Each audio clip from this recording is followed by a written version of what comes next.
Welcome all viewers to our channel. We are glad to see you here, where we share amazing stories from people's lives. Each of you is important to us, and we will be interested to know what country and city you are from.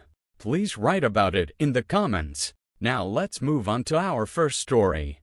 Jamal Brown was born and raised in the poorest neighborhood in Atlanta, where every week was a struggle for survival. His mother, Loretta, was an iron-fisted woman who worked 2 jobs. In the morning, she scrubbed floors at the hospital, and at night, she worked part-time as a waitress at a cheap diner. She used to say, "Jamal, our path is a path of hardship, but don't give up. I cannot give you luxuries, but I have given you a heart." Jamal rarely saw his mother cheerful. Fatigue painted deep wrinkles on her face. His father left when Jamal was 3. Leaving him with unpaid bills and a stack of promises he never kept. The neighborhood where Jamal grew up was known for street violence, drug dealing, and poverty. It was not uncommon for Jamal to dodge stray bullets, hiding in entryways as gangs marched through the streets. However, he knew he would never be part of that chaos. You either walk through the mud or you pick your own way. Old Uncle Frank, the local mechanic who sometimes helped the boy with small earnings, told him. Instead of playing with his peers, Jamal often helped neighbors carry heavy boxes or deliver newspapers. He brought these pennies home, knowing how important they were. When he turned 7, he saw teenagers playing basketball for the first time at the local playground. The broken hoop with a chain net, the old ball that looked more like a rock, and the excitement of the players all amazed him. He decided that day that one day he would play the same way, maybe even better. But the worst moment of his childhood was the day they were evicted from their old apartment for debt. "I'm sorry, Miss Brown," the landlord said, lowering his eyes. "Nothing personal, just business." Loretta packed silently, though her face betrayed her distressed state. They moved to an even smaller apartment, where the ceiling leaked and fungus grew on the walls. But even then, Jamal didn't complain. He knew their troubles were temporary.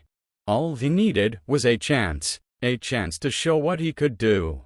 Jamal often watched the neighborhood kids playing in the old playground near the abandoned warehouse. Adults rarely gathered there because it was considered a dangerous place. From time to time, it became the scene not only of basketball, but also of fights, thefts, and gangs. One evening, as the sun dipped below the horizon, Jamal stood nearby, watching the older boys play. They were wearing bright, cool sneakers that shone against the shabby asphalt. Jamal had only the ragged shoes he'd worn the second year. At one point, one of the players, a tall white guy with red hair, roughly shoved the other, saying, "Go away, nigger, it's not your game." Jamal shrank at those words. He watched the black guy lower his head and walk away without saying a word, but Jamal knew he would make sure he never left in silence like that again. A few days later, he found a pair of old sneakers in the dumpster. They were dirty, with scuffed soles and torn laces, but they were basketball sneakers. His heart beat faster when he picked them up. At home, he scrubbed them with an old toothbrush until they were more or less wearable. They were too big, but Jamal stuffed the socks with newspaper to keep them from dangling. He looked at them as a ticket to a new life. The next day, Jamal went to the same court. The players were already warming up by throwing the ball around. One of them, a red-haired guy who had insulted a black player earlier, spotted Jamal and grinned. "Oh, look who it is. Another bum wants to play."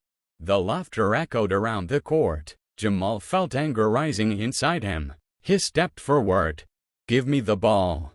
"What did you say, kid?" The redhead narrowed his eyes. "You think you can surprise us?" Jamal held out his hand in silence. The boy threw the ball at his chest so hard that it flew backward, but Jamal caught it. "Surprise me," the redhead said sarcastically. Jamal kicked the ball and raced to the rain. His movements were quick and unexpected. He got around to players who were trying to block him and jumped up to shoot. The ball hit the backboard and went cleanly into the rain. The square was silent for a second. Even the redhead, who had just left, frowned. "An accident?" he said.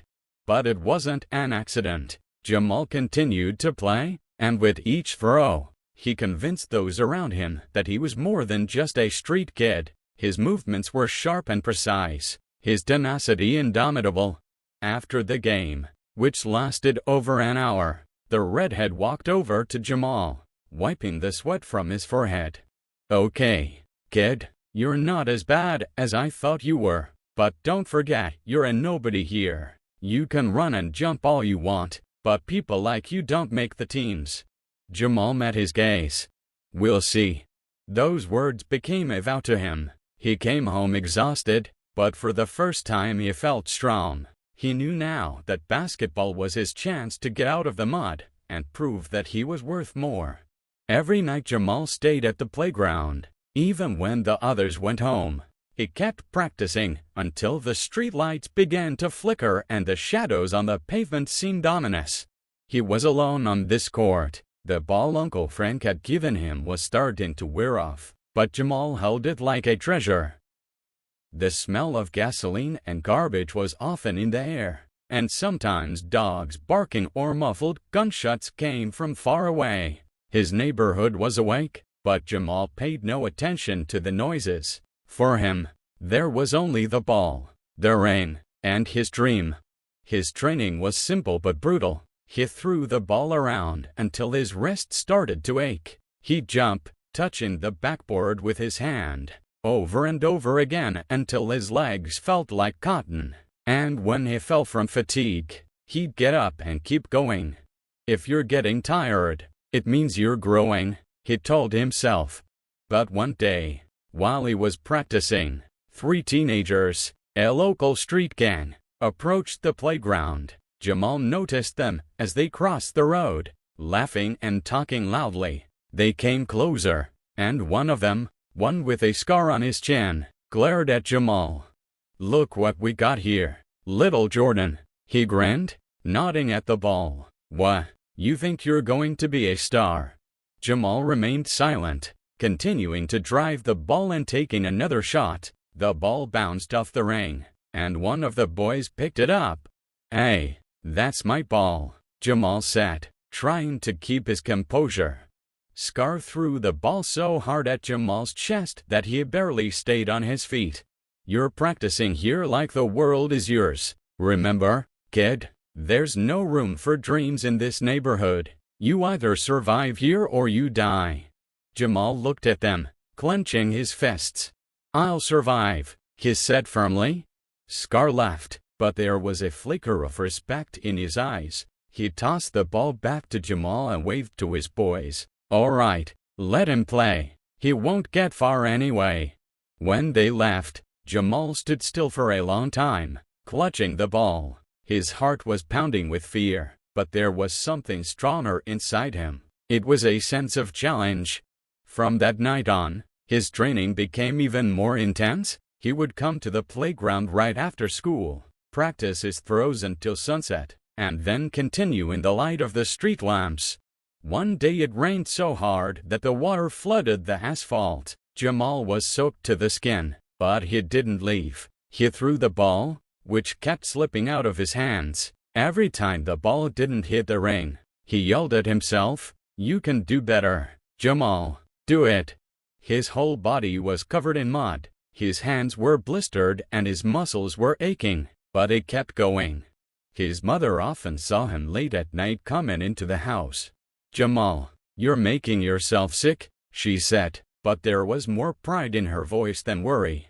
His work began to pay off. His speed has increased. His accuracy has improved. He was no longer just a ball boy. He was becoming a player.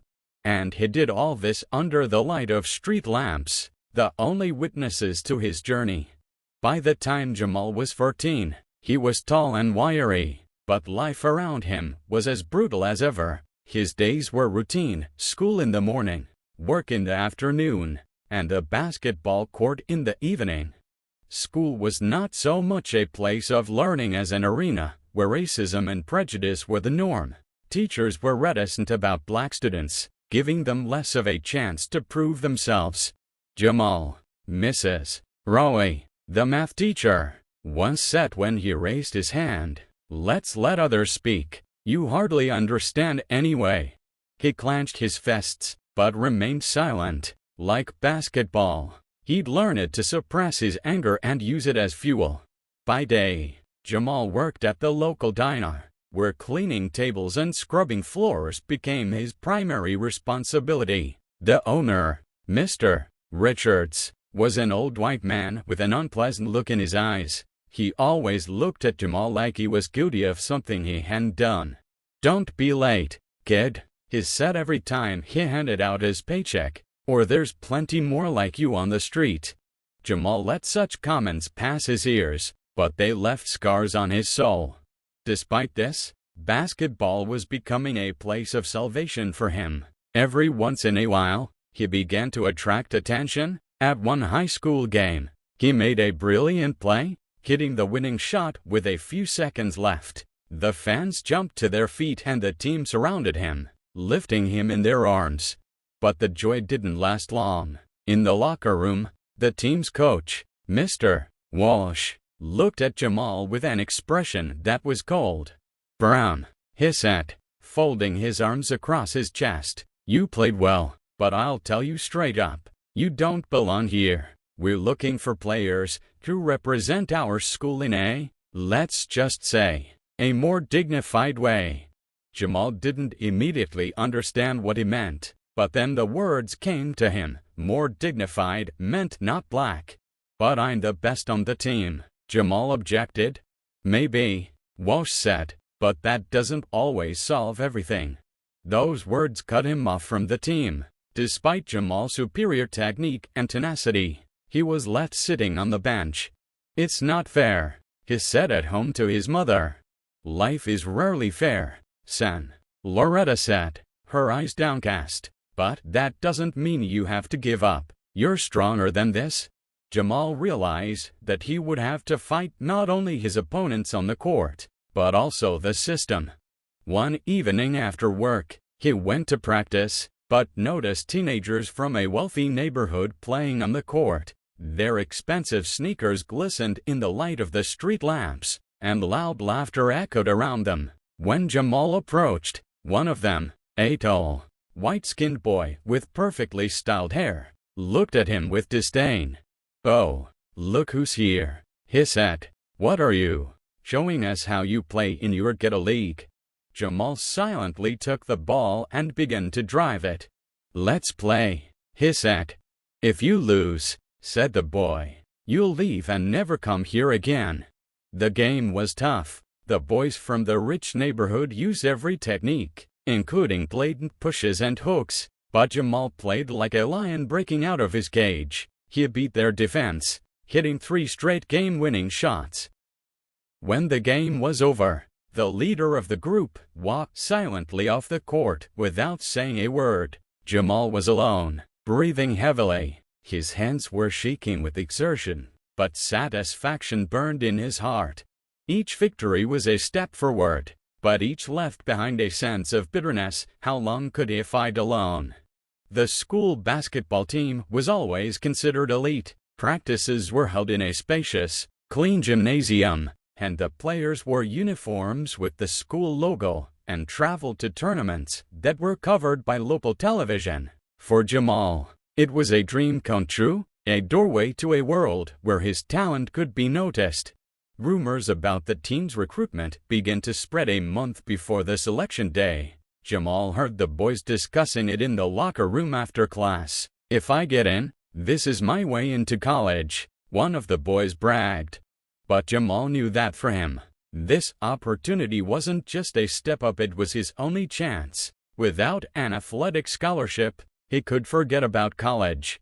"Do you really think you have a chance?" asked him one of his classmates, a white guy named Troy, who was already on the team. "They picked the best there. They don't expect people like you." Jamal remained silent, but everything was boiling inside him. He practiced like he had never practiced before. He ran in the morning to improve his stamina, worked for hours on his throws in the afternoon, and dribbled until his legs wouldn't listen. It was selection day. Down scenes of boys gathered in the gym. Some came in expensive gear, their sneakers still smelling of new plastic. Jamal stood in his worn sneakers, which he had cleaned thoroughly the day before, and in a uniform he had bought at a thrift store. Coach Mr. Walsh, the same one who had once left him on the bench, stepped into the middle of the gym. Today's tryouts will show who is worthy to wear our team uniform. Said, looking around at everyone. And remember, we are looking for those who not only know how to play, but who represent our school with pride. Jamal felt those words hit him like splinters in his heart. He realized that the coach had already decided in advance that he wouldn't take him, but he was ready to fight. The selection began with physical tests, running, jumping, endurance exercises. Jamal gave his best at every stage. He was faster than most, jumped higher than anyone else. Then the game started. Jamal was put on a team with guys who were obviously weaker. It looked like the coach had put him at a disadvantage on purpose. But Jamal showed what he can do. He hit 3 consecutive shots from the three-point line, beat 2 defenders, and made a brilliant pass that led to points. His every move was a challenge. You can't ignore me. At one point, after one of his throws, Troy, who was playing on the other team, shoved Jamal roughly, knocking him to the ground. "You're taking on too much," he hissed, leaning toward him. Jamal stood up, his knee bleeding, but he didn't say a word. He only looked at Troy in a way that made him look away. At the end of the selection, Mr. Walsh gathered everyone together. "You've done a good job today," he said. "We will announce the team tomorrow." Jamal walked out of the hall, feeling his body aching with fatigue, but inside him was a sense of victory. He knew he had done his best. The next day, there were shouts of joy in the hallways of the school as the list of new team members appeared on the bulletin board. Jamal made his way through the crowd to see it. When he found his name, his heart sank. It wasn't there. Troy and the others, who had clearly performed worse, stood and shook hands. Mr. Walsh stood nearby, smiling, but when his gaze crossed Jamal's, he looked away. Jamal felt a lump rise in his chest. He clenched his fists, his fingers digging into his palms so hard they left marks. "Hey, what did you expect?" Troy grinned as he walked by. "You don't belong here." Jamal walked out of the school and headed to his playground. That night he played like he wanted to smash a wing. Each hit was a blow to the pain and anger that was tearing through him. "I'll show you all," he repeated to himself. "I'm not just going to make the team. I'm going to be better than you can imagine." It wasn't the end. It was just a fresh start. After being unfairly rejected from the school team, Jamal decided not to give up. He learned that an independent league was holding an open tryout for anyone interested in forming a team for the city championship. This was his new opportunity. On the day of selection, Jamal came to the training ground first thing in the morning. He was holding his worn-out ball, which had become his talisman. There were about 30 players, most of them tall, sturdy guys dressed in professional uniforms. They looked like they already had their own coaches and tournament experience. Jamal looked different. He was wearing the same old sneakers that were starting to fall apart and a faded t-shirt. He could feel the stares. "Who the hell is that?" he heard as he walked past a group of players. "Does he think this is a street league competition?" But Jamal ignored the taunts. He concentrated on warming up, repeating throws, dribbles, and accelerations. Every sound of the ball hitting the pavement was music to him. The team's coach, Mr. Grayson, an elderly but energetic man with a husky voice, stepped to the middle of the court. He was known for being demanding. "Welcome," he shouted. "Today I don't just want to see players. I want to see fighters." The ones who are willing to tear everyone to shreds for a chance to be here. Jamal felt a fire erupt in his chest. The selection began with individual trials. Jamal knew this was his chance to prove his skills. He had to compete in dribbling, shooting, and defense. He didn't just perform the tasks, he did it as if his life depended on it. When the practice matches started, Jamal was put in one of the weakest teams. His partners looked unsure, while his opponents looked aggressive and coordinated. The game started with a tough fight. One of the opponents, a tall guy named Carl, was already considered the favorite of the selection. He was powerful, with excellent physique, and from the very beginning of the match, he started to dominate. But Jamal wasn't about to back down. Carl was moving toward the ring with the ball, breaking through the defense, and at one point, Jamal got in the way. "Back off, kid," Carl said, shoving him with his shoulder. But instead of conceding, Jamal blocked his shot with such force that the ball flew back to the center of the court. It was unexpected, and even the referees recorded the moment. The bleachers rumbled. Carl looked at Jamal with obvious displeasure. "You're going to regret this," he whispered.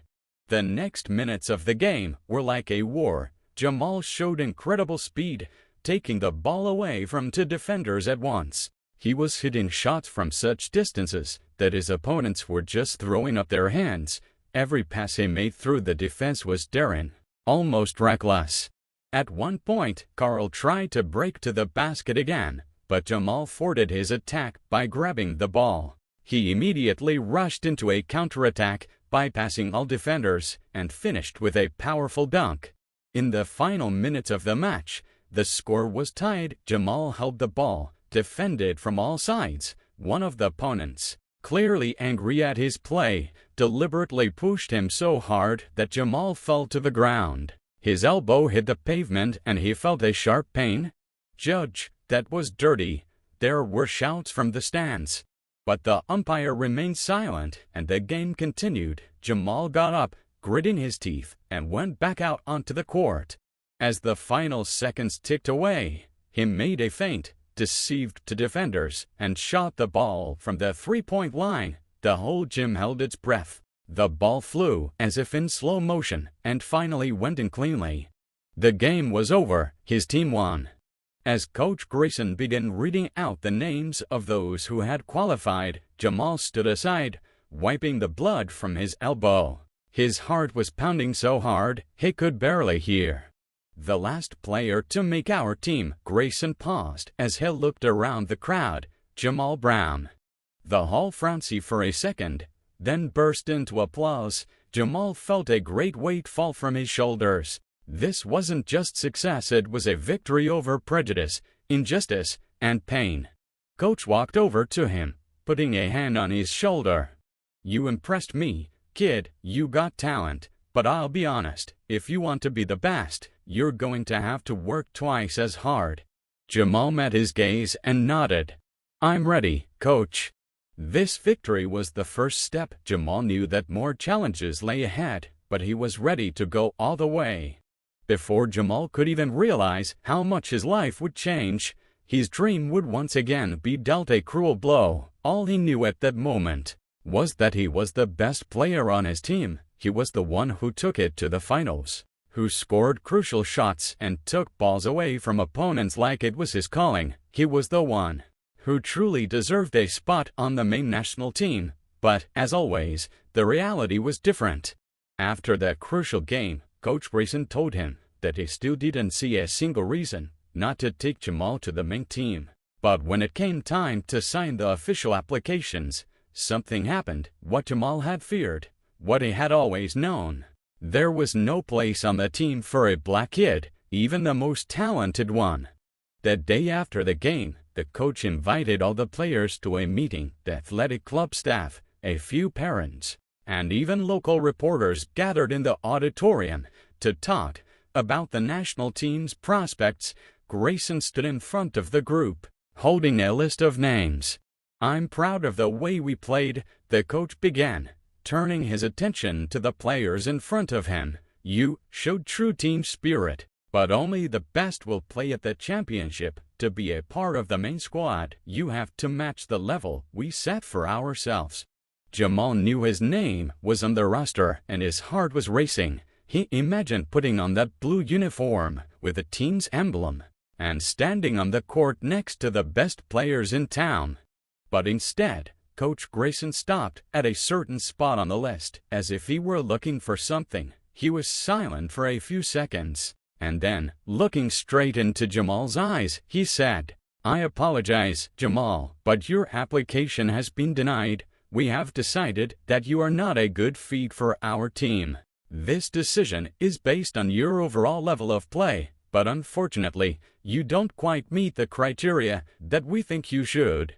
All eyes turned to Jamal. His chest tightened and the blood rushed from his face. For a split second, he thought he was being played. But when the coach shifted his gaze to his roommate, to Troy, who had just wiped his nose, Jamal knew it wasn't a joke.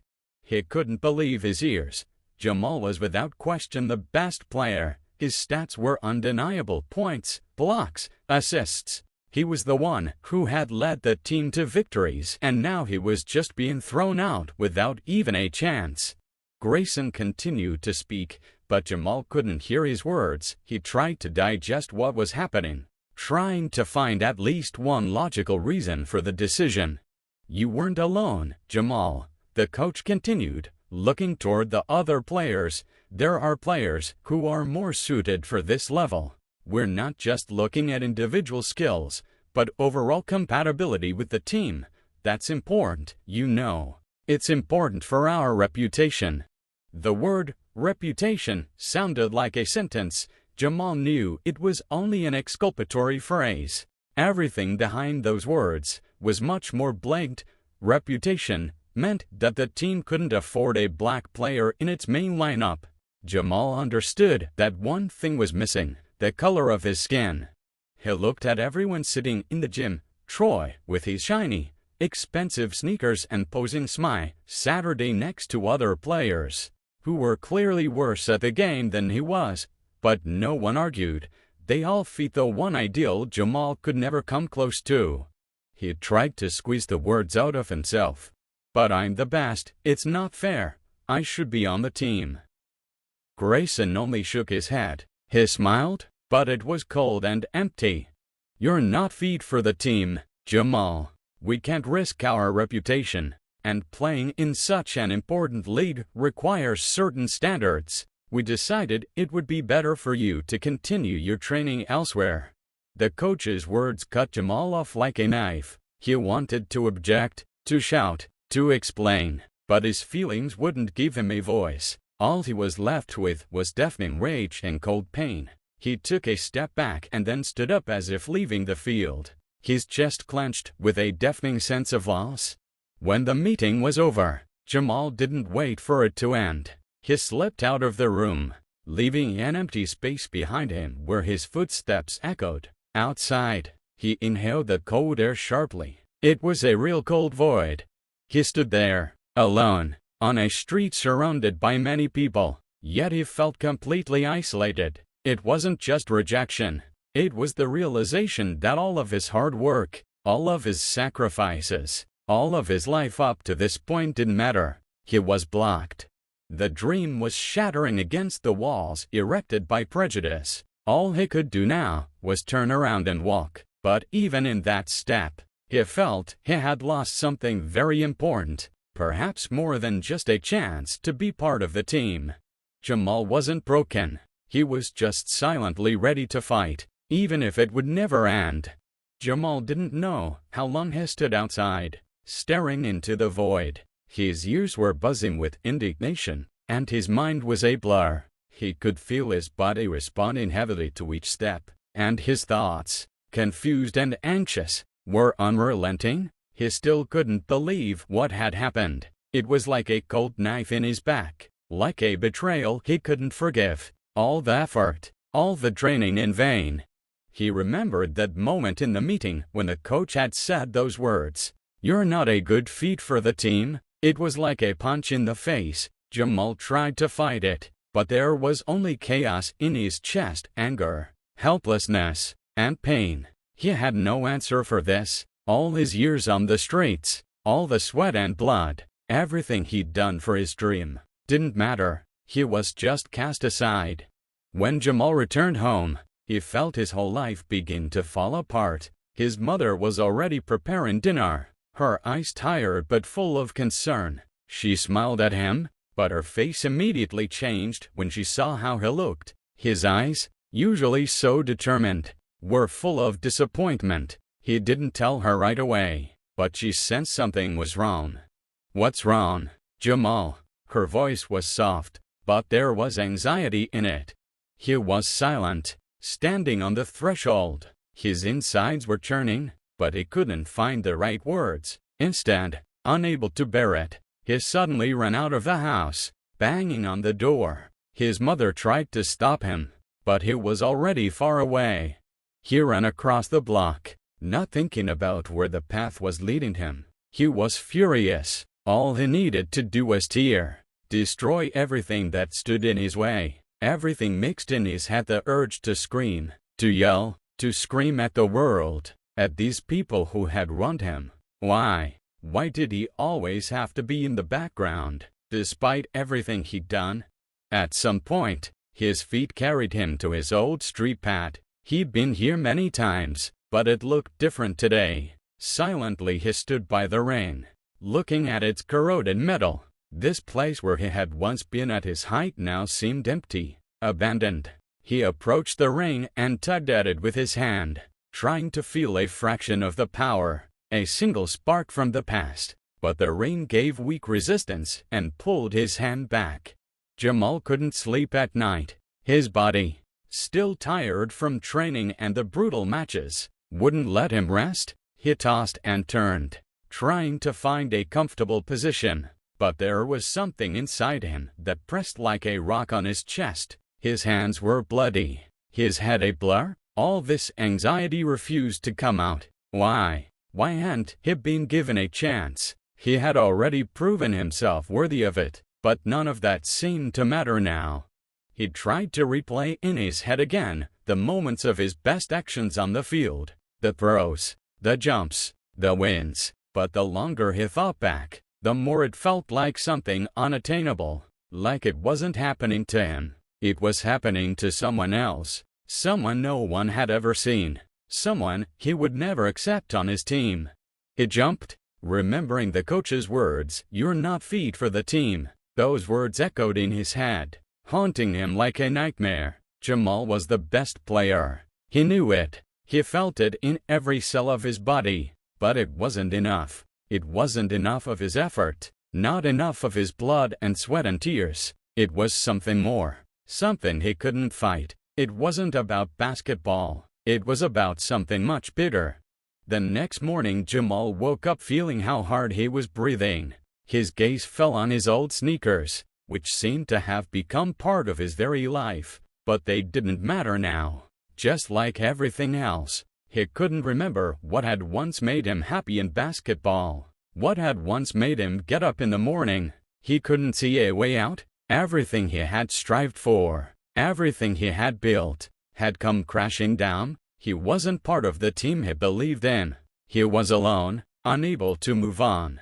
There was no consolation. He knew his dream had crumbled, and it was impossible to accept that. His Saturday on the bed, not knowing how or where to move. The whole world seemed alien and hostile. This was more than just a failure. It was a complete collapse of his identity.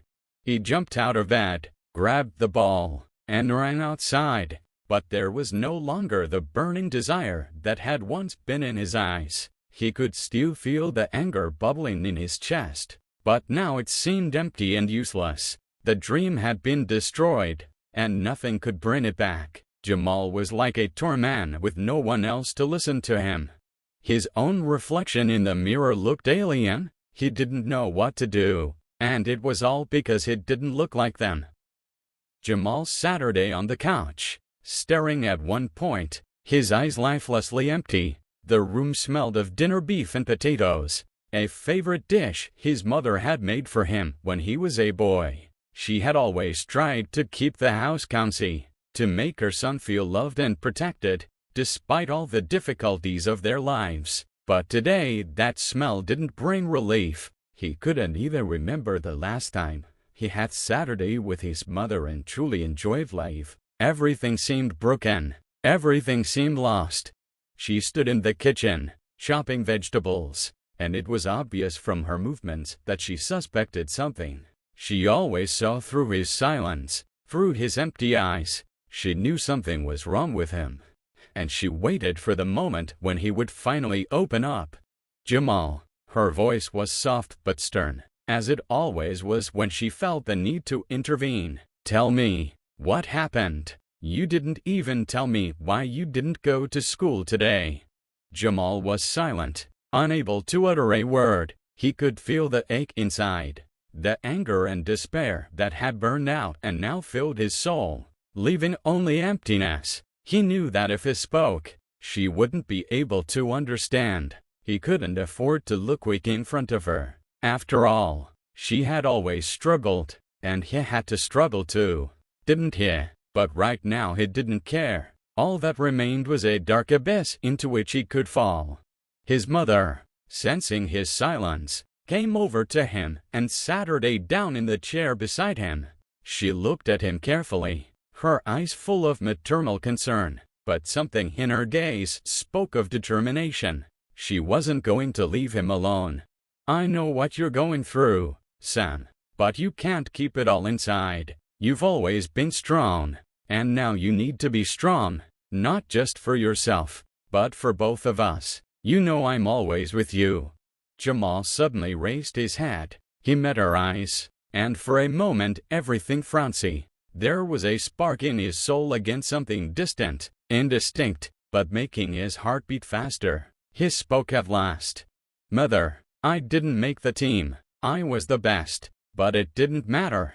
Just because I'm black. You don't understand. I've been training my whole life, and they wouldn't even give me a chance. They said I didn't fit. They didn't even check to see what I could do. It's not fair. I was better than all of them. I deserved it, and they told me I wasn't fit. His voice trailed off, and he felt tears begin to gather in his eyes. He tried to hold back, but he couldn't. He had kept it all inside for too long. His mother listened intently without interrupting. She could see her son struggling with it, breaking under the weight of his own frustration. When he finished, she quietly put her hand on his shoulder. You're right, Jamal. It's not fair. You deserve so much better, but you can't let them break you. You know I went through a lot when you were little. You were my light in the dark days, and I know you can fight through that. I can't tell you that the world will be fair because that's a lie, but I will tell you one thing. You can always be better if you don't let them stop you. Her words awakened something deep in Jamal. He'd seen her go through everything herself. No parents, no support, hard work, lives full of fear and pain. She had never given up. She had always fought for the two of them. But now, it seemed like she was trying to pass that fire to him as well, so he wouldn't let his anger and despair consume him. You know what I had to go through so that we could live, my mother continued, her voice soft, but there was a strength in it that permeated everything. My father left when I was still a little girl. I stayed with my grandmother, and she taught me one important lesson. If you fall, don't lie there. Get up. Even if the pain is unbearable, you can't afford to be weak. You can't let the world take away your dream. You have to fight for it every day. Yes, the world won't always be fair, and people will build walls, but if you're strong enough, those walls won't be able to stop you. Jamal felt those words penetrate his soul. He remembered how his mother had always said that life wasn't just a struggle to survive. It's a fight for your dreams, even if the whole world is against you. Mom, you don't understand how much it hurts, he replied, holding back tears. They didn't give me a single chance. How can I stand up again?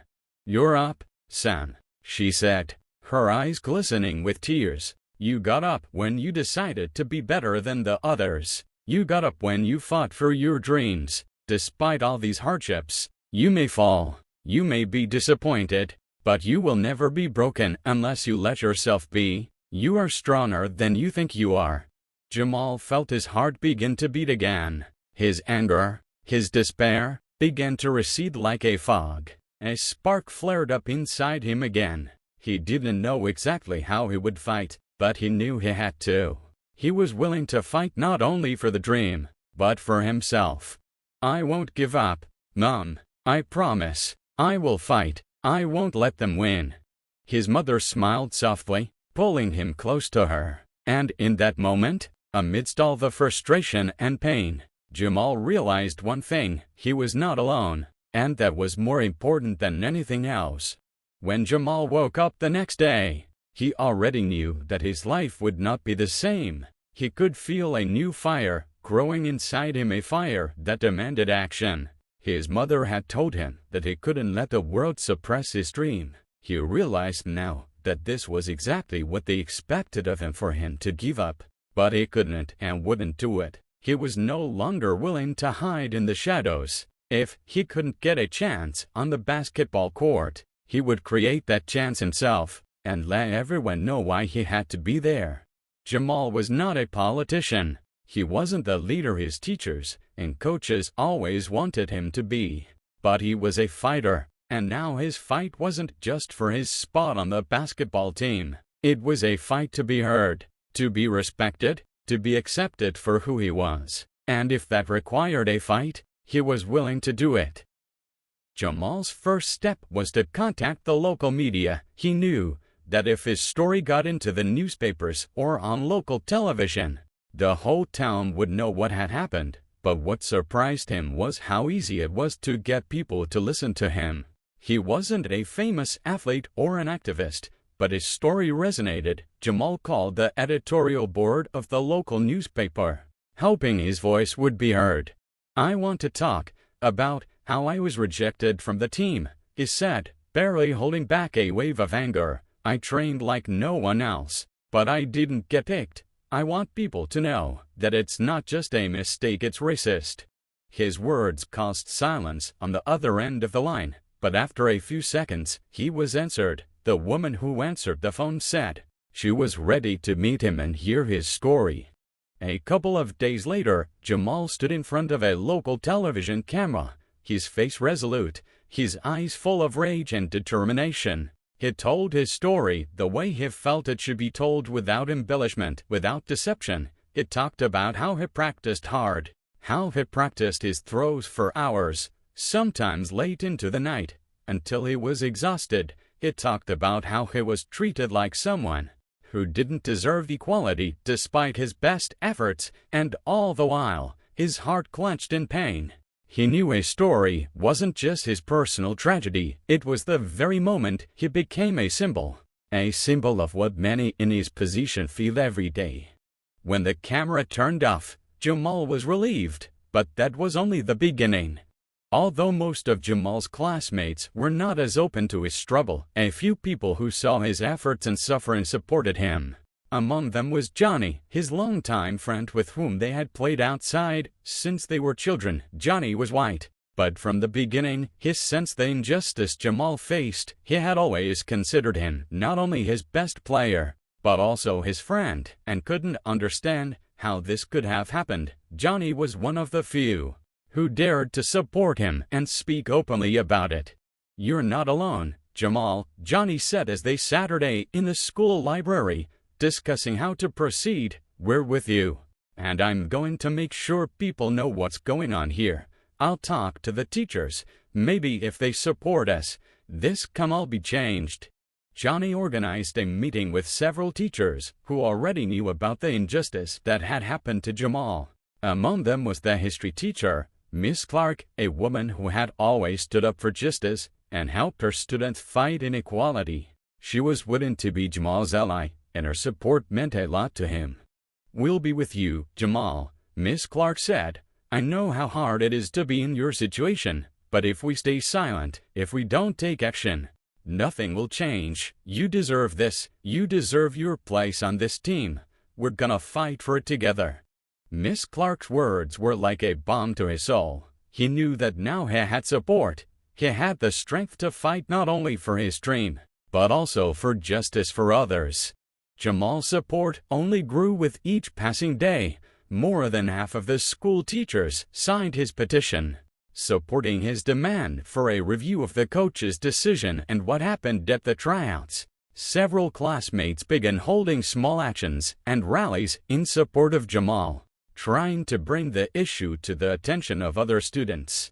But Jamal knew that was not enough. He wanted people to really understand how important it is to stand up for their truth, to hear not only him, but also those who are silent, who are afraid to speak out. He organized a rally right in the schoolyard. It was the first public statement Jamal had made in his native land, where he grew up. He knew it would be risky, but if it didn't do it, everything he had gone through would be in vain. He stood on the steps of the school building, and down scenes of students, teachers, and locals gathered around him. Jamal raised his hand to attract attention. His heart was pounding in his chest, but he no longer felt fear. He was ready to fight. "I'm not asking for much," he said, his voice clear and confident. "I just want a chance. I want to prove that I'm worthy. And I want everyone here to know that racism is not just a word. It's a reality that we face every day. We can't turn a blind eye to it. I will fight until I get my chance, until every one of us gets a chance." The crowd frowned, but then applause erupted from it. It wasn't something loud or fake. It was real applause. People began to approach Jamal, offering their help. His struggle was just beginning, but now he knew he wasn't alone.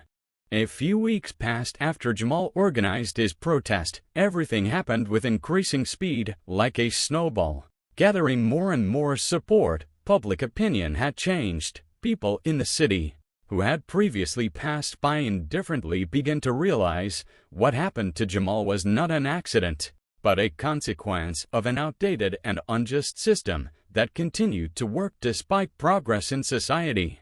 Jamal became a symbol of the struggle for justice and equality.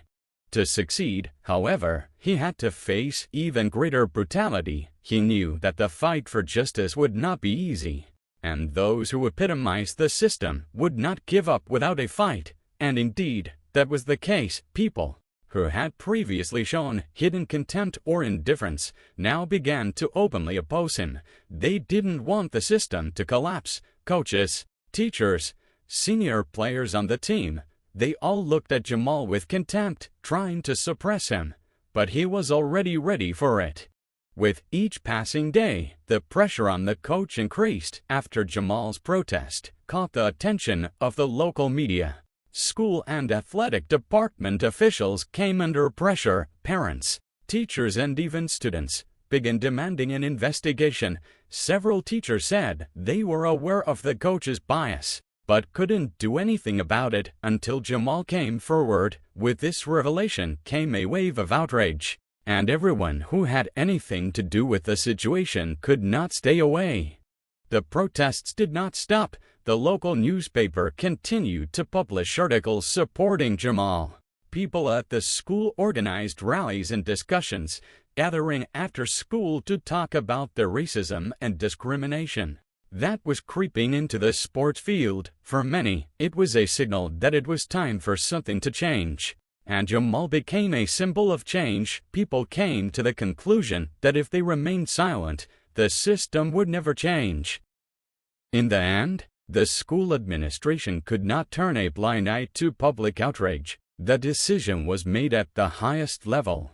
The coach was fired for violating the principles of equality and unfair behavior. All those weeks while the investigation was going on, Jamal continued to train and wrestle despite the pressure. He knew this was his chance, his only opportunity to prove that his place on the team was deserved.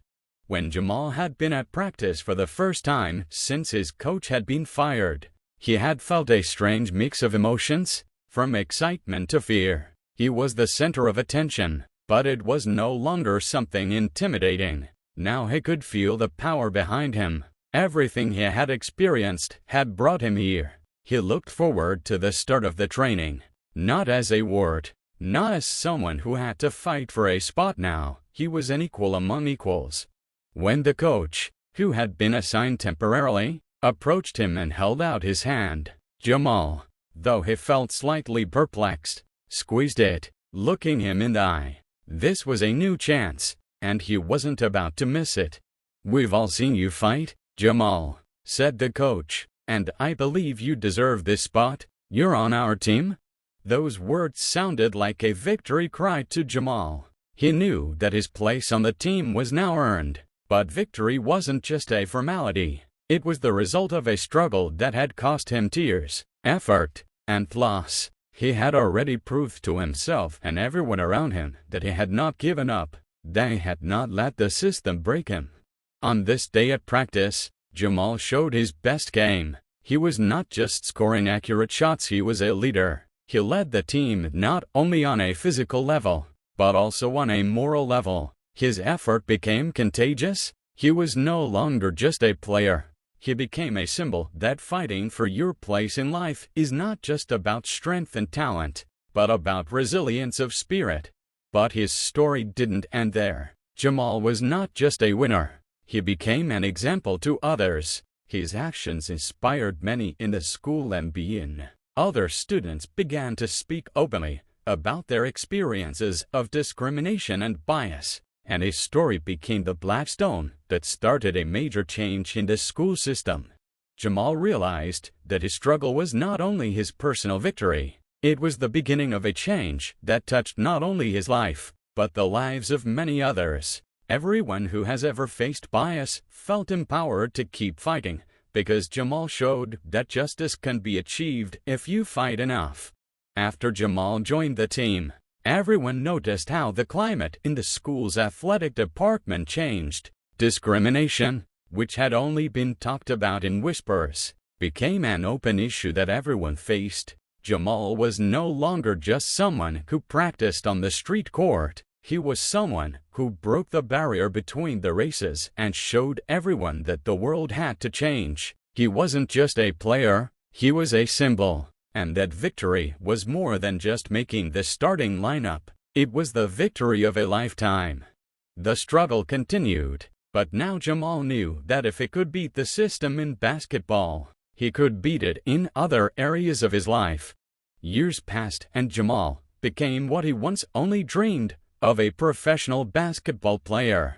His name became known not only in his hometown, but also far beyond. He was the star of the team. A leader who not only won games, but also inspired others by his example. However, despite all the attention and success he achieved, Jamal never forgot where he came from. His journey was long and difficult, and he knew that not everyone could go through it the way he did. And if it wasn't for his struggles, his efforts, he could have been somewhere else, with a different life path. One day, sitting in his luxurious home, after a winning match, Jamal was thinking. He looked out the window at the evening city and remembered playing on the street courts as a child, running around in old, worn-out sneakers, dreaming of becoming a professional. He knew that now he had the opportunity to do what he himself hadn't gotten, to give those who were in his position a chance. Those kids who had nothing but dreams and who lacked only one thing: opportunity. He decided that his mission would not only be to be a good player, but also to inspire new generations. He announced the creation of a basketball school for underprivileged kids, which was to be a place where they could not only learn but also fight for their dreams, just like he had once fought for. Jamal knew that each of these kids, like himself, faced injustice, a system that often tried to break them. But he also knew that if you give them the right start, if you support them, they can achieve things they never dreamed of. The basketball school Jamal opened was more than just a sports institution. It became a symbol of hope for many. He dedicated his time and energy to provide the kids who came not only training, but moral support as well. He knew what it was like to have nothing but desire, and he wanted them to know that their desire mattered, that they could overcome any challenge if they believed in themselves. The school was located in an old neighborhood of the city, where most people could barely make ends meet. There were many orphans, children from disadvantaged families, for whom basketball was not just a sport, but a chance to escape from a life where their dreams were often futile. Jamal made sure that training and coaching was free, so that the kids didn't have the barrier of lack of money. He realized that in order to change, he needed to create a system where everyone, regardless of social status, could develop their potential. The process was difficult. As expected, not everyone believed in the success of the school. Many doubted, believing that children from such neighborhoods would not be able to achieve results. But Jamal knew that hardship is what makes people stronger. And so, a few years later, when the first group of children graduated, the results were overwhelming. Several teenagers graduated from Jamal's school who were already competing in professional leagues. Others have found their own paths in life. But for each of them, basketball has become not only a sport, but a lesson of struggle, overcoming, and believing in themselves. One of the school's graduates, Derek, became a star on his team and later stated in an interview, "I came here because I saw Jamal go his way. He showed me that if you want something, you don't have to wait for someone to give you a chance. You have to create it yourself." These words, spoken by one of the children, were another confirmation to Jamal that his efforts had not been in vain. He knew that he had changed the lives of these children, that he had given them a chance they had almost lost. But Jamal wasn't going to stop. Every day at his school began with thoughts of new generations to inspire. When Jamal found himself back on the same street court where he started his career, he found it hard to hold back the tears. He remembered how it had all started, how he had thrown the ball around, dreaming of becoming what he had become. Now, standing in that very spot, he realized it wasn't just his victory, it was the victory of all those who had not given up, all those who had traveled this path with him. He looked around and saw children playing on the old rings that now stood on this spot. It was a different generation, but their dreams were the same as his. Jamal walked over to them, looked at their faces and smiled. He knew that every year more and more of these kids would come to his school, and that they would fight just as he had fought.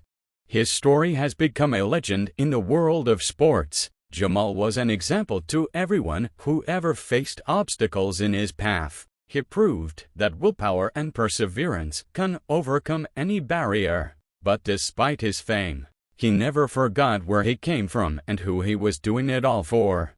There was always room for everyone at his basketball school. He knew that if kids could believe in themselves, if they could go through hardships, they could achieve anything they dreamed of. And in his eyes, they were already winners, because he knew that in order to win, you have to win yourself first. In the end, Jamal became more than just a star athlete. He became a mentor, a friend, and a symbol of hope to all those who ever found themselves in his position. He knew his struggle would never end. As long as his school existed, as long as kids came to learn, his legacy was alive, and that was his real accomplishment, not the titles and awards, but what he left behind. Thank you for your attention, and for letting this story be a part of your day. Take care of yourself and your loved ones. See you again.